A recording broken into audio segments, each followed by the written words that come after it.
My name is Everly, and I'm 35 years old. For 4 years.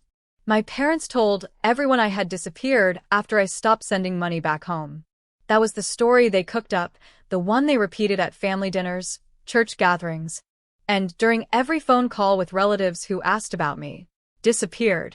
Like I was nothing but fog that drifted away one morning and never came back. The truth was a whole lot simpler and a whole lot uglier. I stopped answering their calls because I finally figured out what those calls always meant. Every single one started off warm and friendly, then somehow ended with a request for money. Rent. Medical bills. My younger brother's college tuition. My dad's latest failed business idea.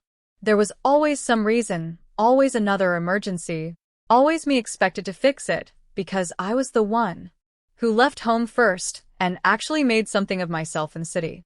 For 12 years, I sent home a portion of every paycheck. I kept telling myself it was love. It took me way too long to realize it was fear dressed up as loyalty. The breaking point came the year I lost my job in a corporate downsizing and had absolutely nothing left to give. I called my mother to explain, expecting a little understanding, heck, maybe even concern about how I was doing. Instead, she asked how they were supposed to pay the electric bill. Not one question about whether I was okay. Not one word about my own struggle. That phone call snapped something inside me that had already been wearing thin for years. I stopped calling. I stopped picking up. Within a few months, I heard through a cousin that my parents had started telling people I'd vanished. Gone, completely no contact for no reason at all. An ungrateful daughter who'd abandoned her family when they needed her most. It was easier for them to play the victims of my disappearance than admit they'd drained me dry until there was nothing left to take. I moved twice during those 4 years, each time getting a little farther away from anyone who might come looking. I rebuilt my life slowly, quietly, one step at a time. I found a new job in logistics management. It wasn't flashy, but it was steady. I built a small circle of friends who didn't expect anything from me except my company. Then I found a little house with a blue front door that I painted myself one Sunday afternoon. For the first time in my adult life, that house truly felt like mine and only mine. No obligations waiting behind the front door. No emergencies disguised as love. Just peace. Just quiet. Then they sent my sister to find me. I didn't know it at the time, but my sister, Ren, had spent months asking around, piecing together little bits of information from old mutual friends, a former coworker who casually mentioned a city, and even a delivery receipt my mother had somehow gotten her hands on. My parents wanted proof. Not proof that I was alive and doing okay. They couldn't have cared less about that. They wanted proof of my address, so they could reopen the pipeline they'd lost. My mother's exact instructions to Ren, as I later found out, were simple. Find her house. Take a picture. Send it home. Don't knock. Don't talk. Just document it like evidence in a case file. That's exactly how much I mattered to them. Just another location to be logged. It was a Thursday evening in early autumn when I heard footsteps on my porch. I glanced through the window and saw a woman standing there with her phone raised, angling it toward my front door like she was lining up the perfect shot. It took me a full 3 seconds to recognize her. My sister. Older now. Her hair was cut shorter than I remembered, but there was no mistaking her. My heart did something weird in my chest. Something caught somewhere between longing and pure dread. Without even thinking, I opened the door. She slowly lowered her phone. Her mouth fell open, but no words came out. I watched the color drain from her face in real time. Her eyes shifted from my face to the doorframe behind me, then to the porch light I'd installed myself, then to the welcome mat with my initials stitched neatly into the corner. This wasn't some stranger's house she'd accidentally stumbled across. This was unmistakably my home. And I was standing right there in front of her, very much alive. She stared at me, looked past me, and went completely pale. She took one slow step backward, then another. Her sneakers scraped against the wooden porch steps as she backed away without taking her eyes off me for even a second. I called her name, Ren. She didn't answer. She kept backing down the steps, already lifting her phone to her ear. Her voice shook as she spoke the words that would change everything that came afterward. Mom, you need to see this. It's not what you... Her voice cracked before she could finish. Then she hurried toward her car, leaving me standing in my own doorway, completely stunned. My hand was still resting on the frame of the blue door I'd painted with my own 2 hands. I stood there long after her car disappeared down the street, trying to make sense of what I'd just witnessed. Because the look on my sister's face wasn't the expression of someone who'd finally found a runaway. It was the look of someone who'd just seen a freaking ghost. I didn't move for a long while after Ren's car vanished around the corner. Her words kept replaying in my head. Mom, you need to see this. It's not what you... Not what? What had my mother told her that made seeing me alive seem so impossible, so completely wrong? That my own sister had looked like she'd seen something that wasn't supposed to exist? I finally went back inside, locked the door more out of habit than fear, and sat on the couch with my phone in my hands for nearly an hour before I worked up the nerve to call her. She answered on the very first ring. Her voice was still trembling. Everly, she whispered, almost like she was testing whether saying my name out loud would make me disappear again. You're really alive. I let out a slow breath. Yeah, I said quietly. I'm alive. I've been alive this whole time. I'd been living an ordinary life 2 states away. There was a long silence between us. Then she said something that completely flipped the last 4 years upside down.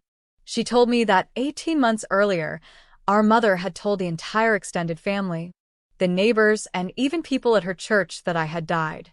Not disappeared. Died. According to Mom, I'd been killed in a car accident out of state. There was supposedly no body to bring home because I'd been cremated far away. She claimed the loss was simply too painful to talk about in detail. Ren had spent the last 18 months believing she'd lost her big sister. She'd cried at a memorial gathering held in our backyard. There'd been a small table with my photograph sitting on it, and a candle my mother lit every single Sunday.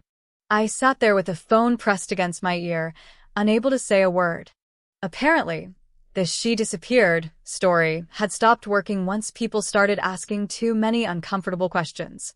Why hadn't the police been called? Why wasn't there a missing persons report? Why had nobody actually gone looking for me? Death was easier. Death didn't invite questions.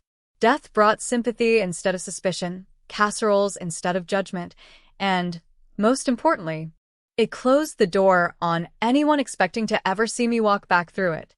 My mother had basically killed me on paper, because it was easier than admitting her own daughter had simply chosen peace over chaos. Ren explained that our parents had never completely let go of the idea that I might still be earning money somewhere. Maybe I had a new job. Maybe I had another bank account. Maybe there was still something they could somehow get out of me. If they managed to find me, that's why she'd been sent to look. Not for closure. Not out of love. But because someone sorting through my old belongings had found an old pay stub.